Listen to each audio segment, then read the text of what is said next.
Hey there, everyone!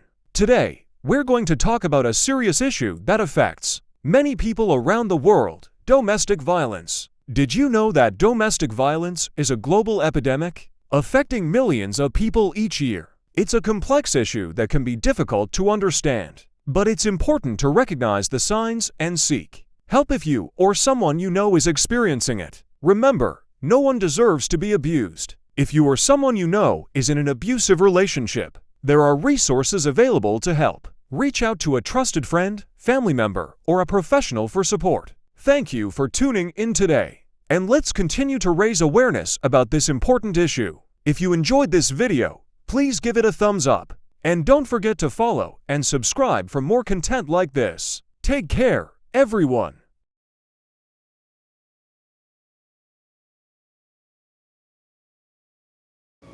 Y'all, it's day 3 of the Diddy trial. Oh Lord, let's get into it, shall we? And again, shout out to Chronicle Speaks.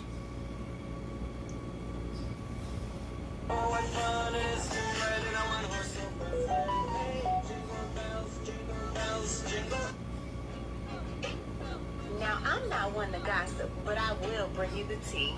Welcome to Chronicle Speaks. Please, I don't have any time for any gossip now. Eh? Yes, look at you.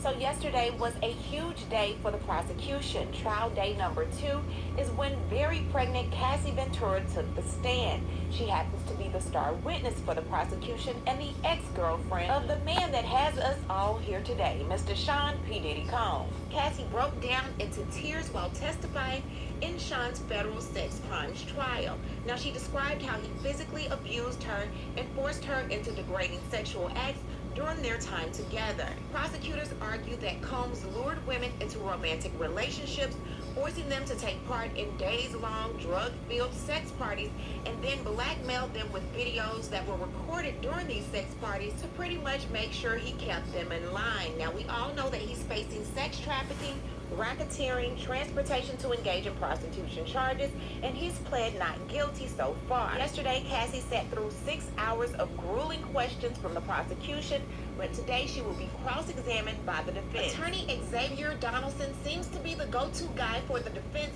when it comes to finding an attorney to poke holes in the prosecution's witness statement. Today, he will get his chance to do just that when he cross-examines Miss Cassie Ventura.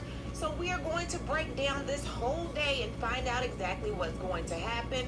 Y'all, we are in for a long ride. Before we break all of this down, please be sure to subscribe to this channel and hit the bell for notifications so you don't miss out on any news regarding this story and so much more.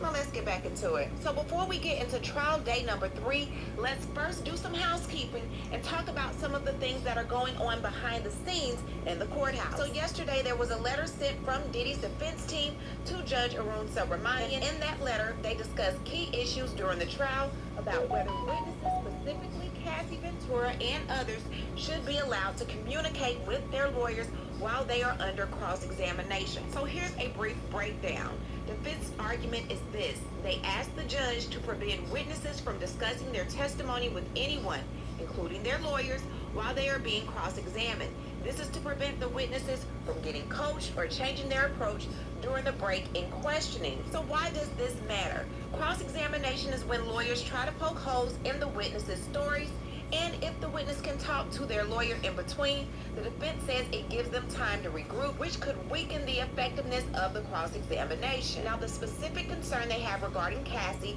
is that she was involved in a civil lawsuit against Diddy. Now, her lawyer from that case, Douglas Wigdor, is sitting during the trial with Cassie as well, and they are afraid that he could potentially influence her criminal trial testimony. The defense wants to stop her from discussing any parts of her testimony during cross to avoid issues with attorney-client privilege that could block fair questioning. So in layman's terms, they are trying to make sure that Cassie doesn't get mid-testimony help that could make their story stronger or harder to challenge, and they believe it's a basic fairness issue in a high-stakes trial. So Douglas Wigdor, who was Cassie's attorney representing her in her civil case against Mr. Sean P. Diddy Combs, wrote a letter to the judge last night, and he states that what Diddy stated is arguing is unfair unfair and not legally necessary because the concerns in similar cases usually applies to criminal defendants and their trial lawyers, not to witnesses and their private attorneys.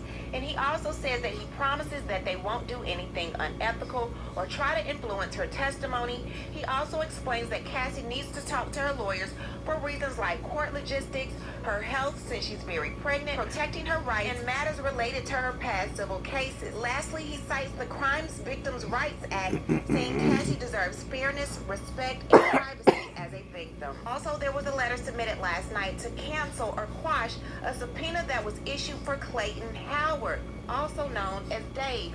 He was another one of the, quote, sex workers for Diddy and Cassie. So both sides, the prosecution and the defense, must review the motion and Combs' response and agree on any redactions, blacked out sensitive parts, by May 16, 2025. Now, Clayton Howard must also submit the subpoenaed materials to the judge privately in camera for review by that same day. So he does not have to appear in court, but he must turn over documents or other requested information for the judge to review in private. This doesn't necessarily mean he won't testify later, but for now the court just wants to see the materials first before deciding what happens next. Okay, so let's kick it off.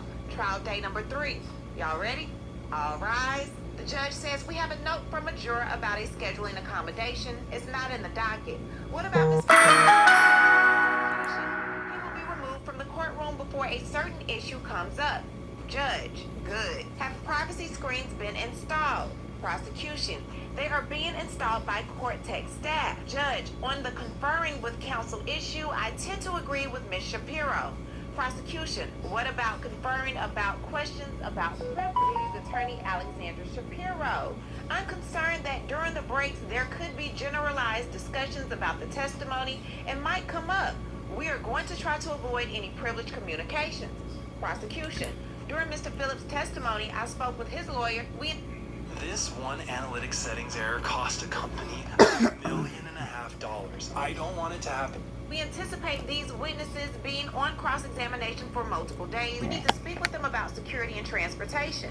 The judge says, Ms. Shapiro, can you draft something on a piece of paper and instruction you would have me give? Prosecution, the defense has sent us zip files of text messages. We are reviewing them before raising it. Judge says, I appreciate that. Prosecution, call me. The defense has still not shown us exhibits they may use in cross-examination of Ms. Ventura. We are worried this will continue. Diddy's attorney, Anna Marie Estavo. We are making several chains of text messages. They had these documents in their possession for 8 months before we got them. Judge says, we are here.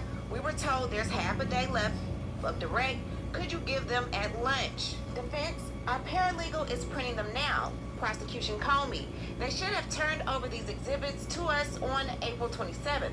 Judge, Ms. Garagos handling this issue. We did have a schedule as you marked them.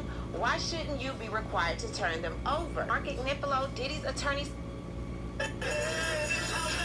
as Rule 16 does not contemplate these carve-outs. We are not behind the 8 ball on this. We have complied with Rule 16. We don't think it's required, but we'll do it. Luckily, we have a sizable defense team, so we can do it. Judge Subramanian says you don't have to put it in a letter. You can just email me the cases, and I'll look at them. We have a witness waiting in the back. Produce them before cross-examination starts. You can email me cases during the trial day. Let's get moving. Let's get Ms. Ventura back. Witness enters. Judge says, welcome back. All rise.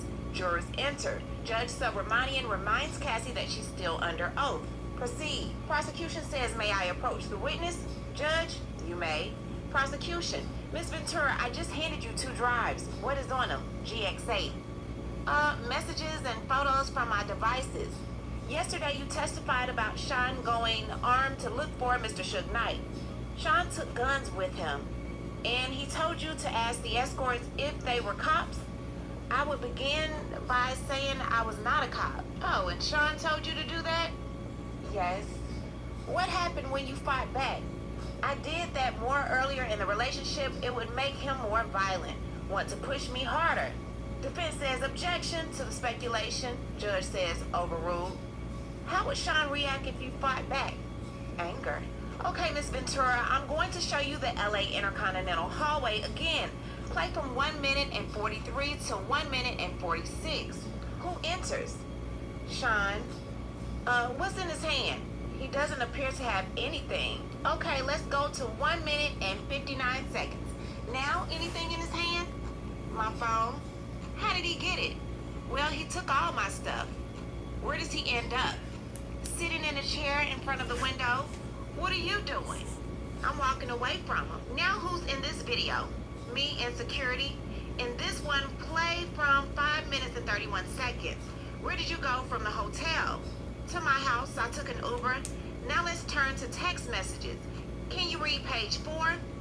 Please, I'm surrounded. And who sent that? It's from Sean. He was running around in a towel. I told him to put a robe on. Who sent these green messages? I did. I wrote to Sean. Jules left. As long as you're quiet, you can stay. Peace. Who's Jules? An escort. Is this Jules? Yes. B606 and 607 side by side. Cassie in big sunglasses. Ventura says, that's me, a selfie of me with a fat lip. When did you take it? In the Uber with one of my phones. Okay, Miss Ventura, and what did you write here? I said, please stay away from me. And what does he say? He says, I'm getting arrested. Now the jury is seeing text messages between Combs and Ventura in the aftermath of the hotel assault. Now he repeatedly texted her to call him. I got 6 kids. Please call me. He texted her, I'm surrounded. Though it is unclear what he meant at the time, Ventura responded that she spoke with security and warned him not to disturb other guests. What did you write back? Plugging my phone in and going to bed. Who was at your home when you got there? Carrie Morgan, she was upset. She saw me. She called the police. Did you speak with them? Yes, but I didn't say who I was talking about, and they left. Why? I wasn't ready. Did Sean try to come out to your apartment? Cassie says that she heard chaos outside of her door, which included This whole damn banging, thing kicking, sounds and suspect yelling. as Did you hell. hear from Miss Quorum, Christina Quorum, that day? Yes, and I went to see D-Rock and his wife to try to feel safe. Did you want to protect Sean? Of course. Later, after leaving D-Rock's house, she then goes to Combs' house to do a fitting for her upcoming movie premiere. The jury saw a photo of her in the gown she wore to the event. She was in sunglasses, she says, to cover up her black eye. The movie premiere that Cassandra Ventura was attending was for a romantic comedy she starred in called The Perfect Match, which was 2 days after the hotel assault. The jury sees a photo of the couple at the after party, and Ventura points out the bruise on her right shin. Okay, Miss Ventura, I'm going to show you escorts. Do you know the name of this person? No. In what cities did you use him? New York. Who's this? Islander. He was on Latin Man, and we used him in LA and maybe Vegas. Who's this? Number 2A616. We called him Tommy. Who is this? I know him as Greg, an escort in Miami. Who's this? Jonathan, we saw him in Miami.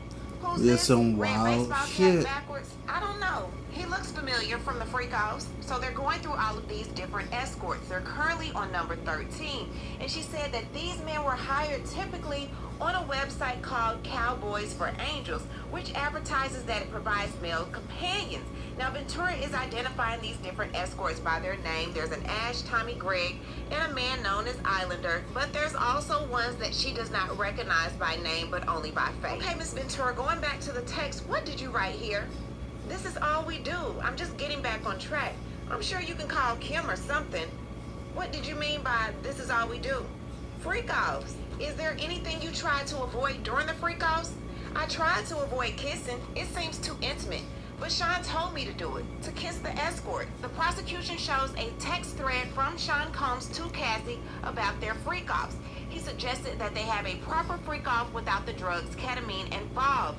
He wrote that a successful freak-off was when we remember. I won't bring up again until you are in the mood, he wrote, suggesting that when she was, he would fly in a man known as Dave. Now, as you recall, we spoke earlier about Dave. He's also known as Clayton Howard. He was subpoenaed, but then they quashed it. But he does have to send over subpoenaed materials to the judge privately on camera. What did Sean ask you to do on your 29th birthday? A freak off. Had me pulled out of the Blind Dragon. Some security. What about blackmail material? He wanted me to fear. Defense says objection. Judge says overruled.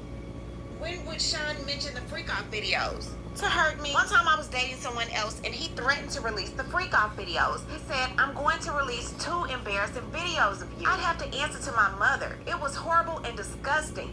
No one should do that to anyone. What did Sean say the impact would be? Shame. Let me show you a chat. Who's on it? Me and Sean, July 23rd, 2013. Read your message. Please delete. Too many people have access to your stuff. He responded that he deleted them, but she said there were times in their relationship when she saw videos still existed and she thought they had previously been deleted. Prosecution asked for a sidebar and the judge says yes. So at 11:10 a.m., the judge takes a break to change some things in the courtroom, but during that break, Combs sits at the defense table with his lawyer, Xavier Donaldson, leaning down to speak to him. Now, I've nicknamed Xavier Donaldson the hole puncher because that's exactly what he does. When I hear him speak, all I can hear is, But you bought the bottle of beer, definitely, at 12:15. Now you see now, you done fucked up and let me. So now we're back from break. Prosecutor Johnson says there's still some issues with privacy screens, so we'll put that off and do something else now. Judge says, okay, welcome back, Ms. Ventura. Bring in the jury. Jury enters. Prosecutor Johnson says, I offer more exhibits. Okay, Ms. Ventura, so what did you say here? I'd been told there was a sexually explicit video out there about me. I reached out to Sean. Then what? We were driving back to NYC from Atlantic City to talk to this DJ, Woo Kid. Did that happen? At a restaurant? What was security's role? To intimidate. They were lining the room. Who was there?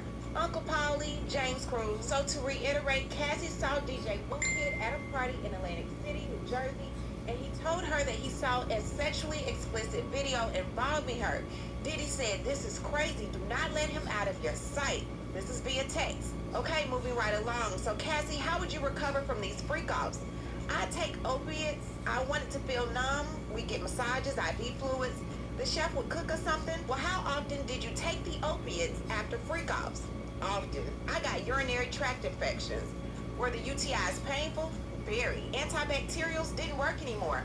How did it feel during freak-offs? Burning? I would not advise it. Let's read this out loud. Okay. I have all these sores on my tongue. I have another UTI. What sores? Friction in my mouth? From what? Oral sex? You said another UTI, then the sad face emoji. I was open with him about them. Diddy says, so you feel sick? He expressed sympathy in the text message by saying, I'm sorry. He says, why are you sorry? I took the blame for things. Prosecution said, which escort would go to sex clubs with you and Sean?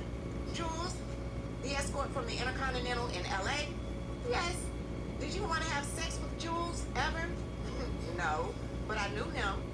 Why did you do it? Sean, who was present when Sean put hands on you at freak-offs?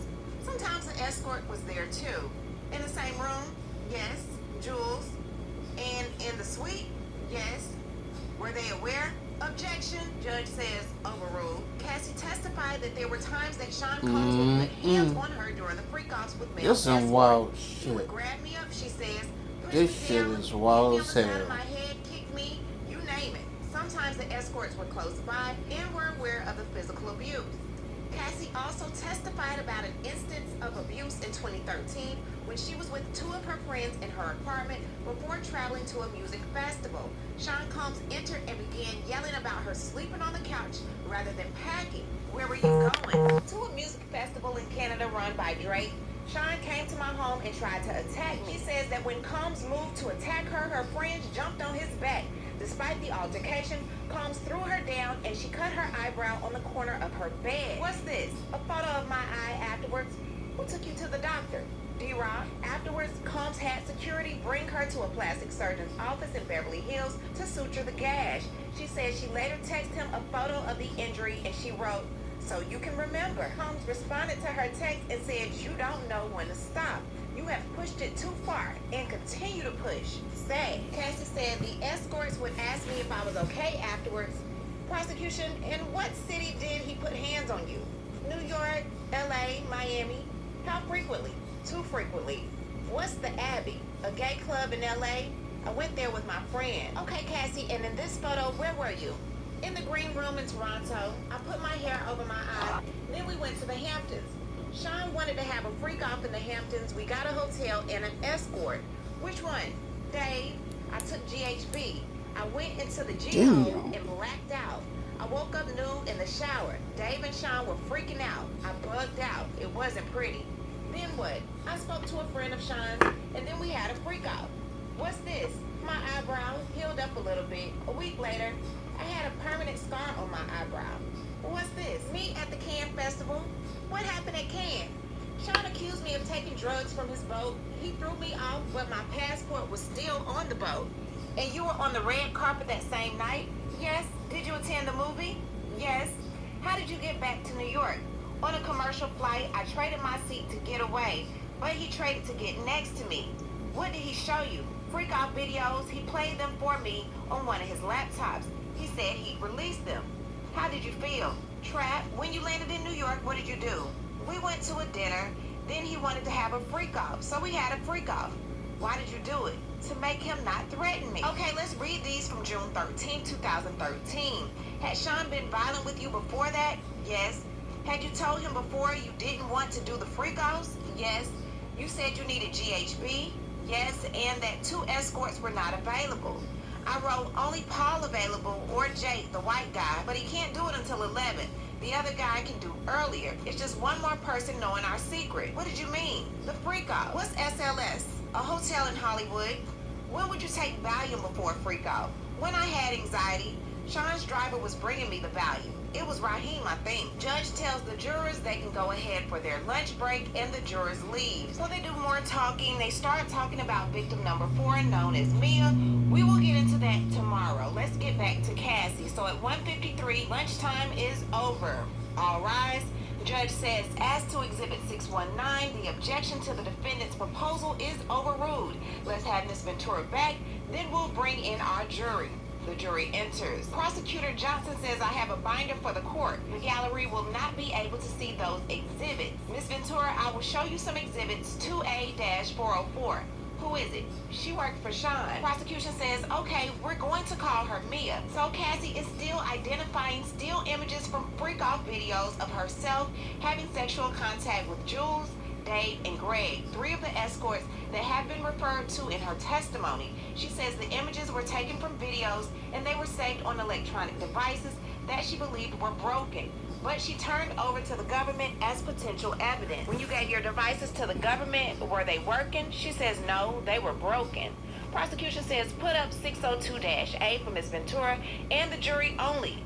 What's on your skin? She says oil. According to Cassie, multiple employees of Combs witnessed him abusing her over the years, including members of his security team, management, and assistants. At least one assistant told her they quit because of the way Combs treated her. When did Sean first hurt you physically? It started in the first year. What staffers were present when Sean was physical with you? Objection, says defense. Physical is vague. Prosecution says punching, hitting. When did Sean first use violence on you? In New York City, we were in a car with his security and he knocked me around. What did he do? He hit me in the side of the head. I fell to the floor of his Escalade. So Cassie said around 2007, 2008, they were at a group dinner and she noticed him flirting with someone else. When they got in the Escalade, she said he knocked her around and he was just being really mean in front of the security and the driver. Combs hit her on the side of the head, which sent her flying to the floor of the vehicle. Cassie admitted that there were times when she did initiate physical fights with Combs during times of their relationship, but that he was not injured by her during those incidents. However, she says when he was physical with her, they would often require days of hiding out to recover from. Now, Cassie testifies about another time she was stomped on and beaten by Combs. Ventura recalls being made to hide out at a hotel for a week so her visible wounds could heal. Ventura, who had punched Combs after he called her a slur, wanted to go home to her mother, she says, but knew she was not allowed and it wouldn't be safe. So to give context on him calling her a slur, in January 2009, she attended an event in LA with Sean. Prosecution asked, and what happened when you left? I'd be speaking to a producer about music. Sean called me a slut. I hit him in the face. I had been drinking. Did you see any injuries? No. I was on the floor of the car and he stomped me in the face. How long did this last? 10 minutes. Then I tried to get away, but Sean's security brought me back. Who? Roger Bond, what did they tell you? To go to a hotel. They snuck me into the hotel, covered up so no one could see my face. How long were you at the London hotel? A little over a week. An assistant brought me ice cream. What was that assistant's name?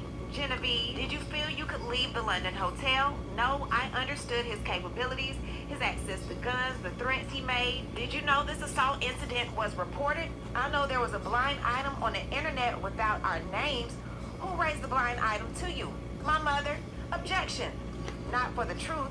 Overruled. Later, Ventura's mother shared a so-called blind item in the online gossip press recounting the details of the assault, asking if it was referred to her by Combs. I didn't tell my mom the truth because I was ashamed, Ventura says. I also didn't want to put my mother in danger for knowing anything of this magnitude. Ventura also recalls going to a party in Los Angeles where Prince was supposed to perform a few years into her relationship with Combs. She went with girlfriends, she says, but had not asked Combs for permission to attend because she was scared he would say no. When Combs showed up at that party, I ran out as fast as I could to the front yard. I knew he was going to be angry at me. Later that night at a hotel, Combs beat her up and threw luggage at her. In 2011, Combs discovered by looking through her phone during a freak-off that she had begun dating the rapper Kid Cudi. So in her phone, Sean saw an email to Kid Cudi. Prosecution says about what? Taking my toiletry bag to Kid Cudi's house the next day. He became enraged and lunged at her with a wine bottle opener. She fled the freak-off. Upset to find out that she and Kid Cudi had been dating, Sean and Combs threatened to hurt them and released 2 explicit freak-off videos in Ventura. So that night, she called Kid Cudi on a burner phone. Prosecution says, where did you go? I went to Kid Cudi's house. Then I talked with Capricorn Clark, one of Sean's assistants. Then what? She went back to Sean's house in fear of these freak-off videos being released. And when she got there, he kicked her in the back and she had bruises. Where'd you go? To my hotel with the burner phone. The room was tore up. It had been trashed with urine and feces in the bathroom, and the furniture was in disarray. I sent an email to her mom and Capricorn from my flight to Boston and Connecticut. What did you write? That Sean said he would release the tape of me on Christmas and he'd have Kid Cudi and I hurt, and that he would be out of the country when he has it done. So Cassie, what are these photographs? My mother took these in Connecticut of the bruises on my back. Were you entirely honest with your mother about the abuse? No, I said this was the first time. Did you tell her about the freak-offs? Is it possible to take a break? The judge says yes. It's time for break. So 3:09, we're back from break, and the judge says, Miss Johnson, any estimate? Miss Johnson says, an hour more. The goal is to finish the direct and allow the start of cross-examination today. Judge says, bring the witness and then the jury back in. So Cassie, did anyone come to see you in Connecticut? Scott did for a few days. Scott is Kid Cudi. I broke it off with him. It was too dangerous. Objection, says defense. Judge says overruled. Sean said he would hurt both of us. So where did you go after Connecticut? I went to see Sean. He was in Arizona. His son was in college. I told my mother I was going to LA for work. Did Sean talk about Kid Cudi's car? Sean said he wanted Kid Cudi's friends to see Kid Cudi's car blown up. So what happened next? We met Sean, Kid Cudi and I, and Cudi said, what about my vehicle? Sean said, what vehicle? What bike? And that was the end of that meeting. Okay, so let's put up our next photo. Cassie, what is this? Me and Sean in Kingston, Jamaica for a sound clash. Were you bruised? Yes. And this photo, what is it? Me in Sean's bathroom, September 18, 2015. What were you doing there? Recuperating from being beaten up by Sean in Vegas. We were having an after party in our suite. I was talking to a producer and Sean tapped me on my shoulder, called me into the room and beat me, kicked me, and I tried to hide behind the toilet. What stopped it? D-Rock and James Cruz came in.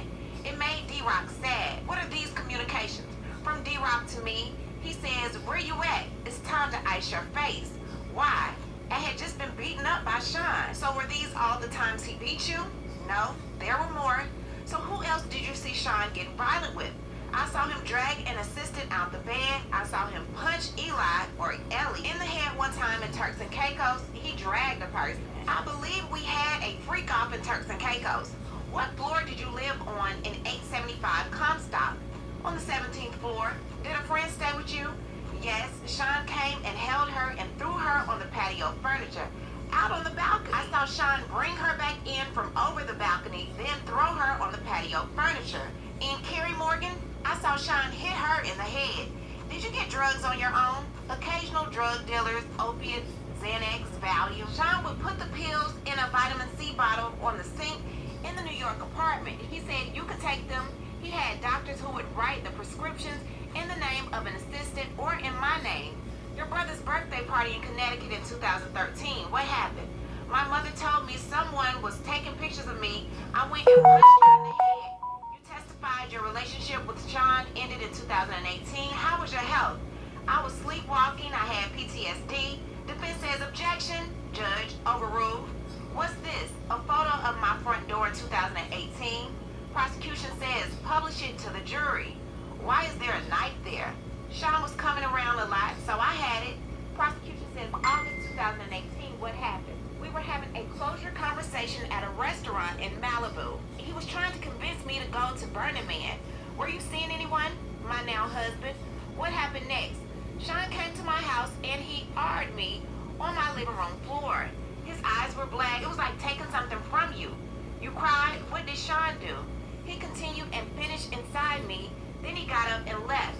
Did you ever have sex with him again? Yes, voluntarily. We had a good night.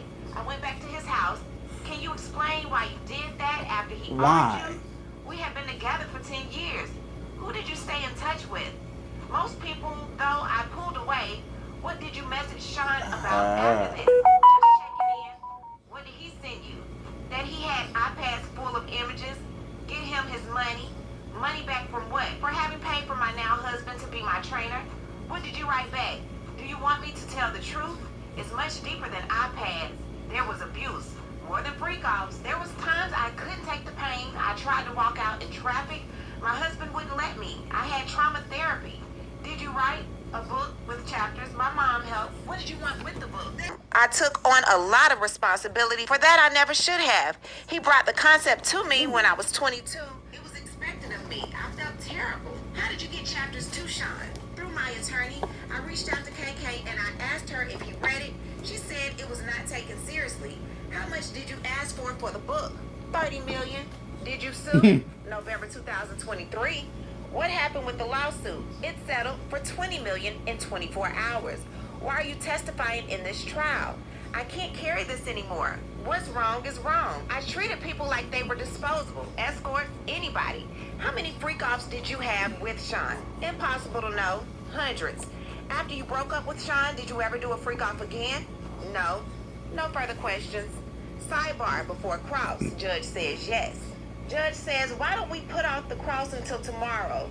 Prosecutor Johnson says, we like to start now to be sure to finish. Prosecutor lady, if you don't sit down, this lady is pregnant and tired. Let her go home. The judge says, Miss Estavo, who happens to be one of Diddy's attorneys, Estavo says she will be finished by the end of the week. Judge says, so no cross today. Judge Subramanen says, we'll just make up the time in other ways. Get the jury. The jury comes back in. The witness can be excused. Judge says yes. The jury is entering. Judge Subramanen says, sorry to bring you out, only to send you home. Don't read anything about the case. Have a great evening. All rise.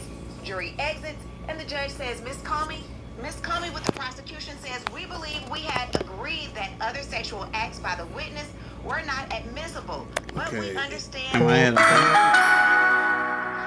relationships. Okay, I must be. Text about sex and Miss Ventura effing someone else. Why is this necessary? I don't want to read these into the record, so I'll hand copies up. Judge says, defense. Mark Nipolo, head attorney for Diddy, says, these are messages about jealousy. In the vocabulary of, are you effing that person? That's fair game. This is the real world way people express hurt. Comey says the rule requires that this be sealed. Judge says, let's proceed without specifics. Ignifilo saying, are you effing that person is just a vulgar way of asking, are you cheating? Both sides open on infidelity. This is not 412. Judge says, we can do it in the robing room. Prosecution says the defendant would have to be present. Judge says, so in the courtroom. Prosecution says counsel for victim 1 would like to be heard. Judge says, I see his hand, Mr. Wigdor. We are entitled to notice, Mr. Wigdor says. Judge says so. Tomorrow morning, adjourn. So that's all for today, folks. Leave a comment. Tell me what you think about everything Cassie had to say on the stand today. And you know how we do. We'll talk about it down below. Talk to you guys later.